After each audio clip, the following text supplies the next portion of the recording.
নীলফামারী ২ আসন থেকে নির্বাচিত মনিরুল হক চৌধুরী সাহেব, দেখি কি বল। উপরোক্ত ৭১ এক বিধি অনুযায়ী গ্রহণযোগ্য অথচ ৭১ বিধি অনুযায়ী গ্রহণ করা সম্ভব হয় নাই, যেটা আপনার এখতিয়ার। ধন্যবাদ। গুরুত্ব অনুযায়ী শুধুমাত্র শেখ বলি প্রশ্ন প্রত্যেক পণ্ডিতদাসা বিধির বিধান মধ্যে ২ মিনিট করে বক্তব্য রাখতে পারবেন, যেটা আপনি এখন করছেন। এটা আমি যতদূর জানতাম, এটা পঞ্চমবার সংসদে এটা ক্রমিক অনুযায়ী হবে। আমরা এই ক্রমিকটা পাওয়ার জন্য সকাল 10টা আসে লাইন দেয়। মাননীয় স্পিকার, কি বিড়ম্বনা, এটা উপলব্ধি করার সুযোগ আপনার হয়েছে কিনা জানি না। আমার সিরিয়াল অনুযায়ী আমার আজকে গুরুত্বপূর্ণ বিষয়ে বক্তব্য রাখার কথা।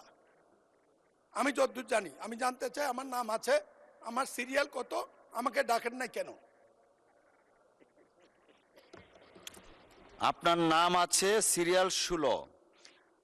আমি যতটুকু অফিস থেকে জানতে পেরেছি, যারা প্রথমবার দেন তাদেরটা একটু আগে যায়, যারা দ্বিতীয়বার, আপনি আজকে আগেও একবার বোধহয় দিয়েছিলেন, সেই জন্যই সিরিয়ালটা আপনার সিরিয়াল হচ্ছে 16।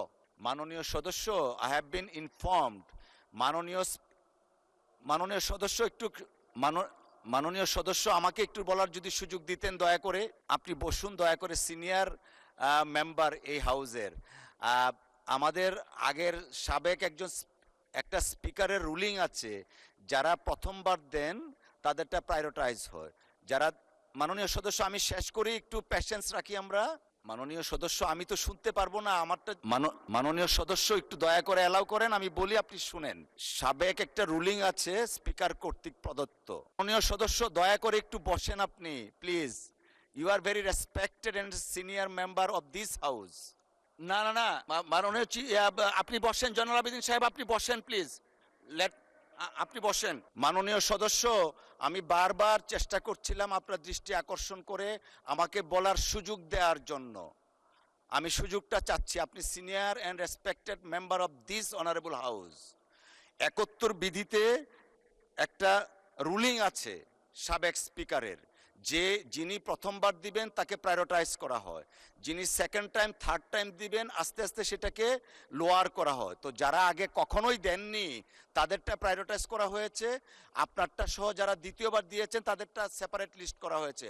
অসংখ্য ধন্যবাদ, থ্যাংক ইউ। 2 মিনিট।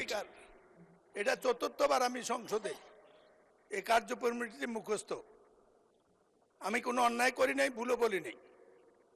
বিরোধী দল নেতা একটি মন্তব্য করেছেন আমরা অসহযোগিতা করছি, আমি এটার প্রতিবাদ করছি, ঠিক নয়। আমি জানতে চেয়েছিলাম এই ক্রমিকটা কিসে মেনটেন হয়। আপনি যে রুলিংয়ের কথা বলেছেন, চিফ হুইপ সেটা বলেছে। এই রুলিংটি ওই অধিবেশনের জন্য প্রযোজ্য, ওখানে তারা মেম্বার ছিল প্রযোজ্য। এটা আমরা জানি না, আপনি রেফারেন্স দিয়া কার্যপ্রণালী ব্যত্যয় ঘটাবেন, এটা আপনার দৃষ্টি আকর্ষণ করা অন্যায় বলে, বরঞ্চ বিরোধী নেতা আমার অধিকার রক্ষার জন্য এগিয়ে আসা উচিত ছিল।